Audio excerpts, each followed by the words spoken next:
Hello everyone. Today we are going to learn about muscle of mastication. So first we need to know what is mastication. Okay, mastication simply means chewing of food or grinding of food. The process uh, by which we chew our food with the help of our teeth, that is known as mastication. So in the process of mastication, there are some muscles that helps in the mastication. So they are temporalis. See this figure. In this figure, this muscle is temporalis, and then masseter, this lower one, and then lateral pterygoid and medial pterygoid. Now we are going to discuss uh, each muscles one by one. Okay, the first is temporalis. The temporalis muscle is fan shape. See this muscle here in the figure, this green outline, this green shape. So this muscle is temporalis. This muscle is somewhat fan shape. This See this in figure. This is the Chinese foldable fan. So the shape of temporalis muscle is fan shape, and temporalis muscle fill the temporal fossa. If we remove this temporalis muscle, then we will find a shallow depression on this region. This region is known as temporal fossa, where the temporalis muscle lies, or it fossa the muscle covers the temporal fossa. Now let's talk about origin of temporalis muscle. So basically the temporalis muscle is originated from temporal fossa. All right. Temporal fossa I have already explained. That is the shallow depression. Shallow means not so deep. Okay. That's a shallow depression. If you remove this temporalis muscle, then you will find that depression that is known as temporalis fossa. Uh, but we have excluded the zygomatic bone. Zygomatic bone is not included. Only the temporal fossa is included. Also, uh, the origin of temporalis muscle includes temporal fascia as well. What do you mean by fascia? Fascia is simply the connective tissue network. All right. Uh, so now we are gonna learn about the insertion of temporalis muscle. Okay. Uh, to know the insertion of temporalis muscle, first we need to know some important landmarks or structure in mandible. So this anterior portion region, this okay, this is known as coronate process, and this is condylar process of mandible. So the insertion of temporalis muscle is in coronate process. This coronate process has margins and deep surface, and the muscle goes to the margin and deep surface of the coronate process of mandible. And then another insertion point is ramus of mandible. So this is ramus of mandible. This one here, angle, this body. Okay. So the temporal mandibular, so the temporalis muscle. Another insertion is ramus of mandible, which is the anterior border of ramus. So here goes the temporalis muscle uh, insertion. All right. Okay. Now let's move on to another slide.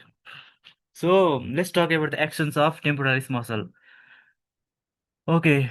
Primarily, the actions of temporalis muscle is elevation of mandible.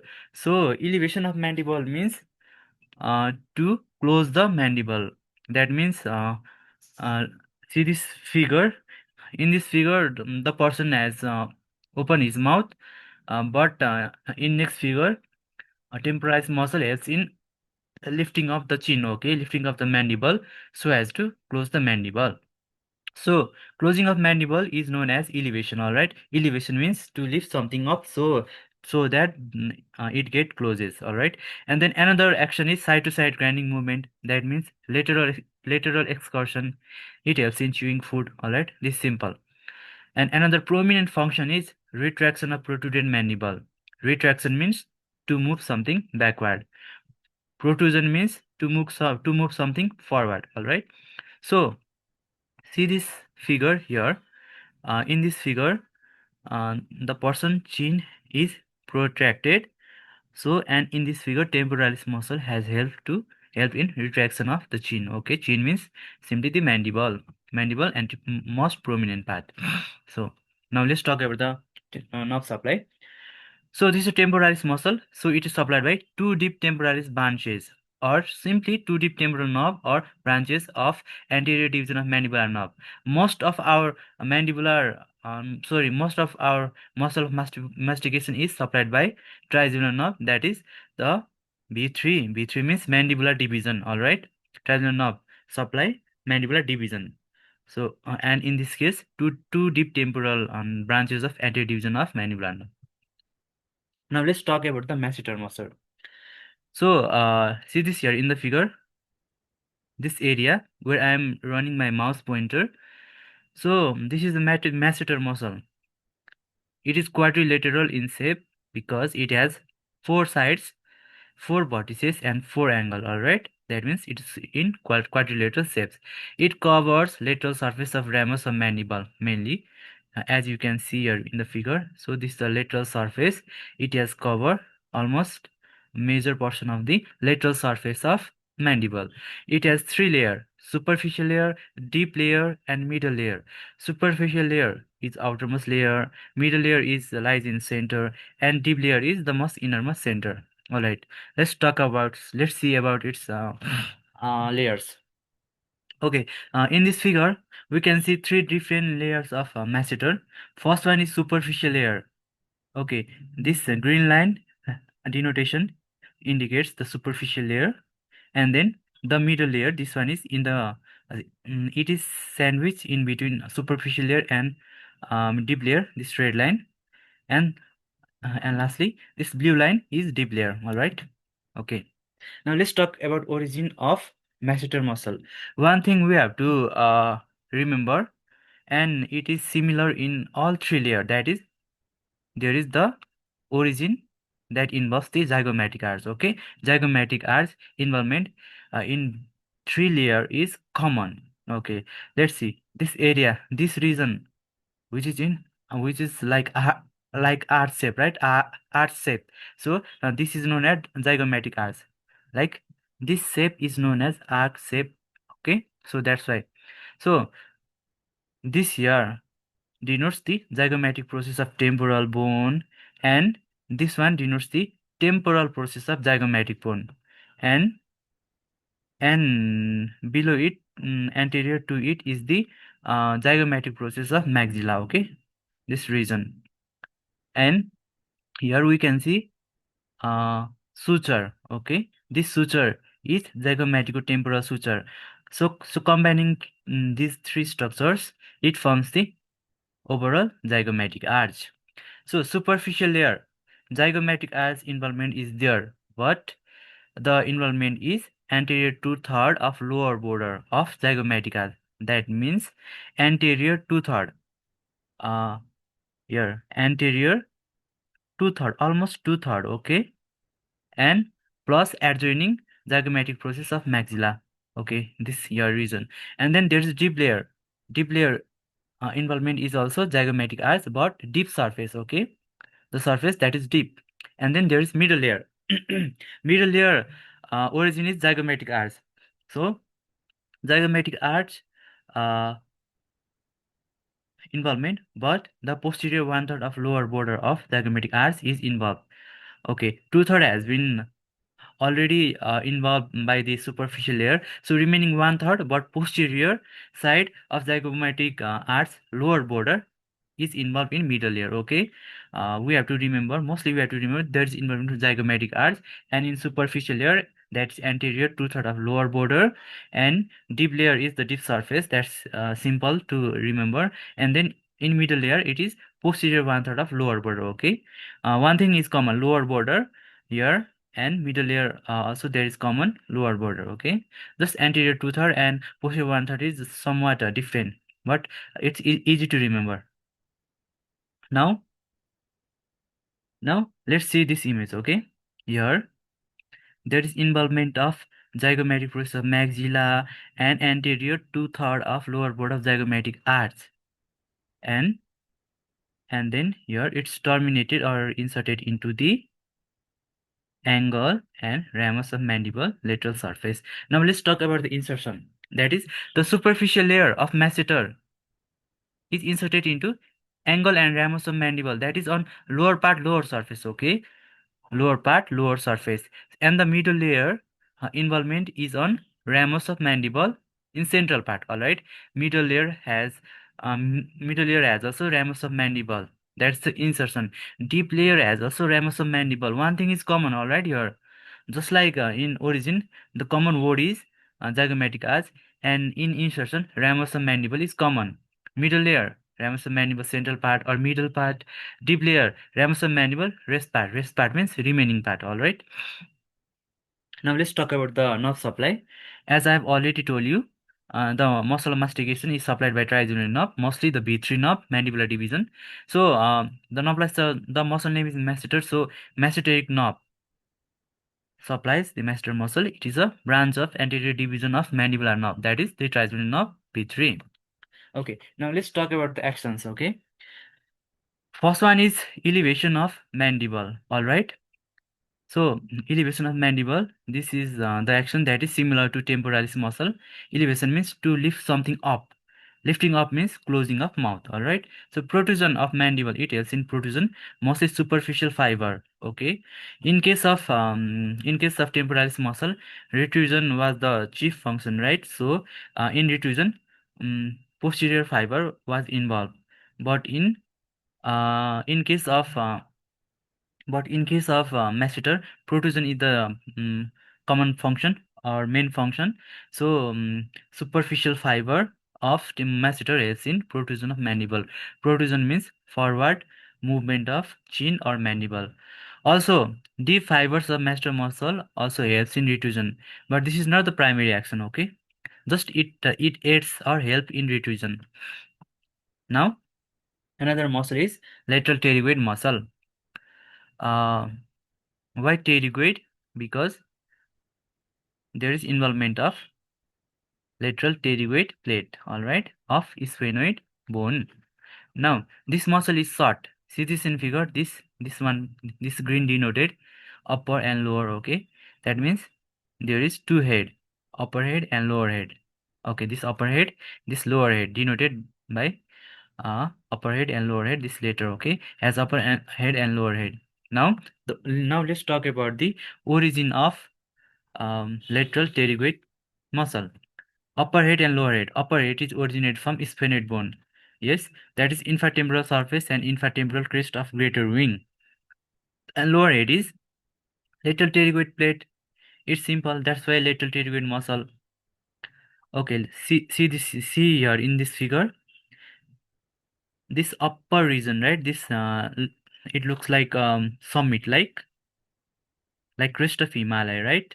Summit of Himalaya. So this region is called as infratemporal crest. Here, the origin of upper head begins, and another is infratemporal fossa or surface. Okay, okay. From this region, the upper head is originated, and the lower head origination is this area, lateral pterygoid plate. Okay, from this, the lateral pterygoid muscle originates. This, okay, which is denoted by red arrow. Now let's talk about the insertion of lateral pterygoid muscle. This is very important. Okay, upper head, as we can see here in this figure. Okay, this figure, this is articular disc. This area is articular disc, and here we can see outer covering. This is known as capsule of TMJ. Now let's see here.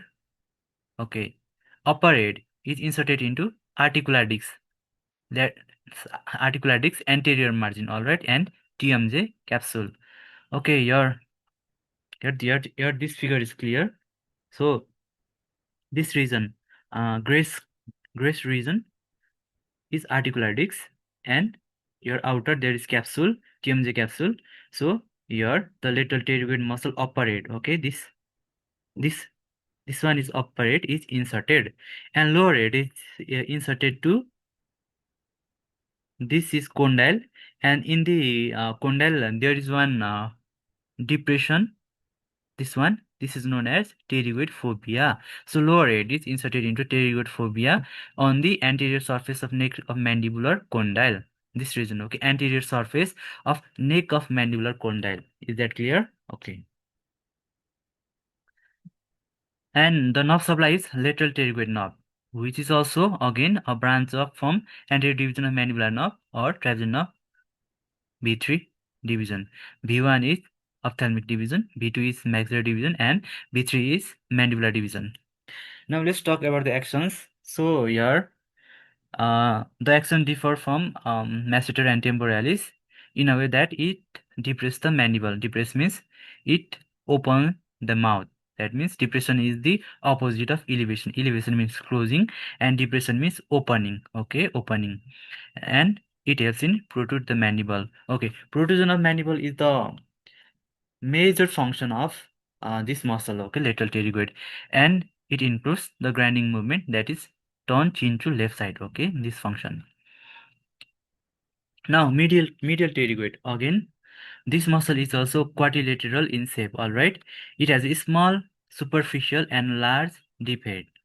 See this in figure, this small red region, okay, red color region, okay, this is superficial surface, and this large region, okay, this is known as deep head, okay, which is denoted by orange or slightly brownish color. Okay, this is. Now let's talk about the origin of medial pterygoid muscle. Superficial, let's talk about the superficial head first. Okay, okay, this first see this figure. Okay, we will learn about this bone anatomy. Okay, this is the most posterior teeth, or which is called third molar or wisdom teeth.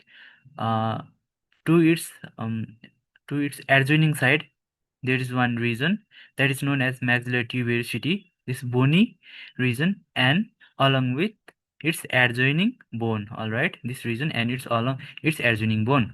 And then there is deep head. Deep head's origin from lateral pterygoid plate. Okay, lateral pterygoid plate. We have seen this in sphenoid bone, right? Lateral pterygoid plate origin, but from the medial surface. In lateral pterygoid muscle, the origin was from lateral surface, but in medial pterygoid muscle, the origin is from medial surface of lateral pterygoid base plus adjoining process of the palatine bone. Palatine bone is the bone that forms the palate. All right. Now let's see the insertion. Okay, from here I will make you clear. So this is the wisdom tooth. So this region where the muscle, where the superficial head of middle pterygoid has been originated, is the this region is the maxillary tuberosity and its adjoining bone, and it is inserted. Sorry, and this is this is the superficial head, and this is the lower. Sorry, and this is the deep head. The deep head is originated from the uh, medial surface of lateral pterygoid plate and along with the palatine bone. All right. So it is inserted in the ramus of mandible. See here, along with the roughened area of medial surface of angle of mandible. Okay, look here in this figure, this red region area. So this is the roughened area on medial surface of angle of mandible. So it is clear, right, from this figure. Okay. Now let's talk about the nerve supply. The nerve supply to medial pterygoid muscle is nerve to medial pterygoid, which is the branch of the mandibular nerve, but main trunk. Okay, not the anterior division, but the division from the main trunk. All right. So let's talk about the actions of medial pterygoid. It helps in elevation of mandible.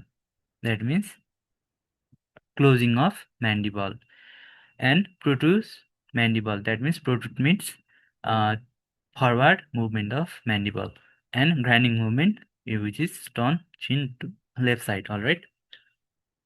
Now let's see some important notes. Action of masseter and medial pterygoid, then that is elevation protrusion is same. Okay, both muscle masseter and medial pterygoid have a common action, that is elevation and protrusion. All right, elevation means closing mouth, and protrusion means forward placement of mandible. And temporalis, masseter, and medial pterygoid all elevates mandible. All right. Temporalis, masseter, and medial pterygoid all elevates mandible, but there is one muscle which is lateral pterygoid that depress or that opens the mandible or opens the jaw. All right. So this much for today. I hope you have understood some basic concepts. And to remember these important parts, first you need to visualize the picture image, okay, in your mind. Then only you will get the core idea, and you can remember the origin, insertion, and action. Action is quite easy, I think. So, but to remember origin and insertion, you have to first uh, visualize or picturize the image in your mind. All right. So if you have any query, you can ask me in the comment. If there is any mistakes in this video, do let me know in the comment. Thank you for today. I will be back in my next video. So this is my first video. So there are some weaknesses or some shortcomings, maybe. So so from next video, I'm gonna improve it. So leave some suggestions or feedbacks. Uh, and don't forget to like, comment, subscribe, and share. Thank you.